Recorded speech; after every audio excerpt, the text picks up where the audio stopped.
अस्सलाम वालेकुम दोस्तों, मैं मोहिउद्दीन सलीम आपकी खिदमत में। जैसा कि मुल्क के हालात अभी चल रहे हैं और जिस तरह से अभी सिचुएशन हमारी चल रही है कि क्या हमारा पाकिस्तान जो है वो बैंकरप्ट होगा, डिफ़ॉल्ट होगा, ठीक है। तो इस पे थोड़े से हम पॉइंट डिस्कस कर रहे थे कि इन एनी केस अगर पाकिस्तान बैंकरप्ट होता है या पाकिस्तान डिफ़ॉल्ट होता है तो उसके बाद हमारी इकनॉमी जो है क्या कंडीशन होगी, हमारे क्या फ़र्क पड़ेंगे आगे, वो 5 पॉइंट्स होते हैं। उससे पहले हम बात करते हैं वैसे पाकिस्तान की पोजीशन की। जो लास्ट मंथ पाकिस्तान में जो पोजीशन थी, अगर हम बात करें 5 दिसंबर तक जो पाकिस्तान में बॉन्ड प्राइस थे वो थे 96 to 97 पॉइंट ऑन डॉलर, ठीक है। और अब जाके अगर हम देखते हैं कि आगे अप्रैल 2024 में कि जनवरी में और फेब में, मतलब इन 2 मंथ्स तो ऐसा नहीं है कि पाकिस्तान जो है वो डिफ़ॉल्ट हो जाए या बैंकरप्ट हो जाए कि कंडीशन अभी ऐसे नहीं है। मैं ये नहीं कहता कि कंडीशन बहुत अच्छी है, but condition is not normal, ठीक है। कंपैरेटिवली अदर कंट्रीज अगर हम श्रीलंका का देखें तो उस वैसे तो उससे ज़्यादा ख़राब है, लेकिन इतनी ख़राब नहीं है।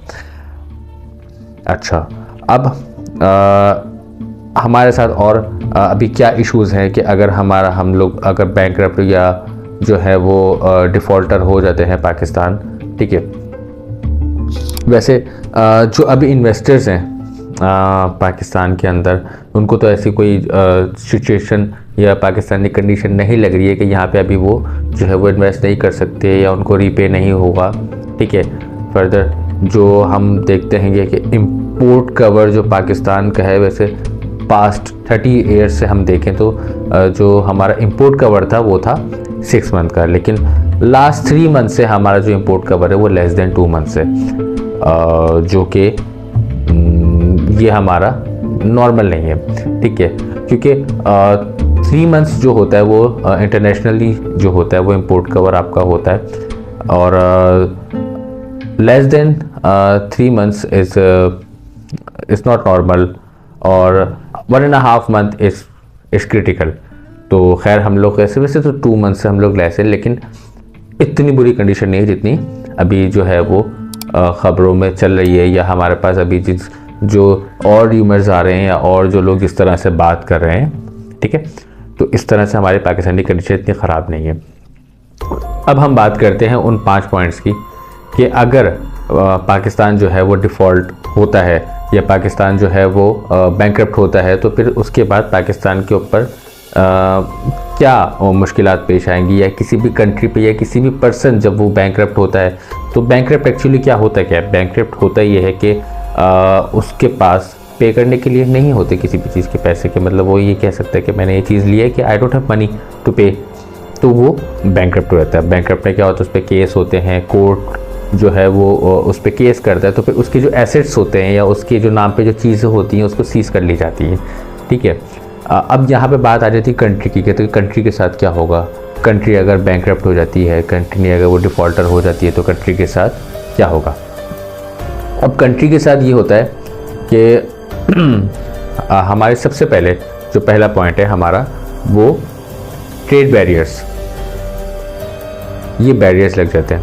अब इसमें क्या होता है कि आप ना इंपोर्ट कर सकते हैं ना आप एक्सपोर्ट कर सकते हैं, आपकी इंपोर्ट एक्सपोर्ट दोनों ख़त्म हो जाती है। अच्छा, एक्सपोर्ट तो पाकिस्तान से ऐसा कुछ है नहीं, लेकिन इंपोर्ट जो है तकरीबन हमारे पास हर चीज़ ही 99.9% जो है हमारे पास इंपोर्ट ही है, जिसमें हमारी बेसिक नीड्स आ जाती हैं जो हैं ऑयल और एनर्जी, ठीक है।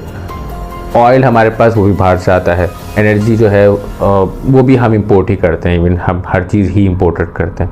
तो अब जब इंपोर्ट बंद हो जाएगी तो फिर क्या होगा, जो बेसिक नीड्स हैं आपकी वो आपको नहीं मिलेंगी। आपकी इलेक्ट्रिक की जो भी चीज़ें हैं वो भी क्रूड से चलती हैं, इंपोर्ट आप ऑयल कर नहीं रहे तो आप इलेक्ट्रिसिटी किस तरह बनाएंगे, ठीक है। उसके बाद आपके साथ प्रॉब्लम ये होती है कि आपके पास फिर जो गाड़ियाँ आप चला रहे हैं, ठीक है, वो भी तो पेट्रोल से चलती हैं जो मुल्क के अंदर चल रही हैं। जो कंपनीज़ हैं या बहुत सारी जो कंपनीज़ हैं जो अपने एम्प्लॉयज़ को फ्यूल देती हैं, ठीक है। अब जब इंपोर्ट नहीं होगा फ्यूल तो फिर उसके साथ क्या होगा, वो किस तरह उनको करेगी या उनके किस तरह बिज़नेस जो है वो उनका रन करेगा, तो वो सर्वाइव करना उनके लिए मुश्किल हो जाएगा। आपकी इकोनॉमी जो है वो डाउन हो जाएगी, क्योंकि आपकी बेसिक नीड्स ही नहीं होगी। अच्छा, उसके बाद हमारे पास आया है बैंक रन्स। अब जब कोई भी मुल्क बैंकरप्ट हो जाता है और डिफ़ॉल्टर हो जाता है, तो फिर होता क्या है उसमें, जो आपकी जो गवर्नमेंट है, गवर्नमेंट आपकी क्या करती है, आपके अकाउंट को सीज कर देती है। आपके जितना भी पैसा है वो अकाउंट, क्योंकि वो उसको पे करना होता है। वो जहाँ भी आप उनका जो भी उनकी जो क्रेडिट्स होते हैं वो उनको पे करने होते हैं, जो उधार कर्जा लिया हुआ है जो उनको पे करने होते हैं। और जो इन्वेस्टर्स होते हैं, आपके इन्वेस्टर्स भी क्या करते हैं, वो भी अपना पैसा जो है वो बैंक से निकाल लेते हैं। तो अब इसमें क्या होता है, अच्छा अब जब बाकी लोग भी होंगे वो भी यही करते हैं, बैंक में जाएंगे कि हमारा पैसे भी दो, हमारा पैसे भी दो। तो इसमें क्या होता है कि काफ़ी मुश्किल आ जाती है, क्योंकि ये सिचुएशन काफ़ी ख़राब है कि एक रश लग जाएगा, एक लोगों का होगा कि वो अपने बैंक से जो है वो पैसे निकालना शुरू करेंगे। ऐसे तो बैंक को इशूज़ होंगे, वो इतनी जल्दी बहुत सारी ट्रांजेक्शन जो है वो नहीं कर पाएगा, या बहुत सारी चीज़ें हैं। तो एक ये काफ़ी क्रिटिकल सिचुएशन हो जाती है इस तरह से कि जब ये होता है। थर्ड हमारे पास आती है अनएम्प्लॉयमेंट। अच्छा, जाहिर सी बात है, जब आपकी कंपनीज रन नहीं कर रही और जो बेसिक नीड्स थी, आपकी एनर्जी हो गई, आपका फ्यूल हो गया, ऑयल हो गया, ठीक है, अब वो ही नहीं है उसके पास, तो वो किस तरह अपना जो चीज़ें हैं वो आपकी जो मोस्टली कंपनीज़ हैं, तो ऐसी बात है, अगर बिजली नहीं होगी कंपनी में, वो किस तरह चीज़ें उसमें चलेंगी। मेजॉरिटी चीज़ें तो बिजली के बगैर तो कुछ भी नहीं है, ठीक है, और आपकी गाड़ियाँ नहीं चलेंगी, तो वो आपका बिज़नेस, कोई भी बिज़नेस है, सेल्स का बिज़नेस है या किसी भी चीज़ का बिज़नेस है, वो किस तरह रन होगा, तो डेफिनेटली वो नहीं होगा। तो अनएम्प्लॉयमेंट बढ़ जाएगी, डाउनसाइजिंग होगी, लोगों को निकाला जाएगा। वैसे ही खैर लोगों के पास वैसी जॉब्स में जो पाकिस्तान के अंदर हैं वो इशूज़ हैं, लेकिन फिर आगे हमारे पास अनएम्प्लॉयमेंट जो है वो और बढ़ जाएगी, जैसे कि अभी अब गवर्नमेंट की हालत अभी देख रहे हैं, लेकिन खैर इतना ख़राब नहीं है, लेकिन अभी ये सिचुएशन जो है वो नज़र आ रही है। अच्छा, फोर्थ जो होता है वो स्टॉक एक्सचेंज। अच्छा, स्टॉक एक्सचेंज में क्या होगा, सबसे पहले अच्छा आपका एक स्टॉक एक्सचेंज में बहुत फ़र्क पड़ता है। जाहिर सी बात है, आपके पास इंपोर्ट एक्सपोर्ट कुछ भी नहीं है, आपके पास इन्वेस्टर्स जो हैं वो सबसे पहले जो आपके इंटरनेशनल इन्वेस्टर्स हैं वो जो हैं अब सारी अमाउंट जो है वो निकाल लेते हैं। अब जब इन्वेस्ट करने वाला ही आपके पास कोई नहीं, तो आपका जो है स्टॉक जो लेवल है वो बिल्कुल आपका डाउन हो जाएगा, और आपकी जो रुपये की वैल्यूज़ है वो भी जाहिर सी बात है वो डाउन हो जाएगी, आपकी डी वैल्यू हो जाएगी, आपका करेंसी जो है वो आपकी डी वैल्यू हो जाएगी। बोरिंग कॉस्ट, अच्छा बोरिंग कॉस्ट जो है वो बढ़ जाती है।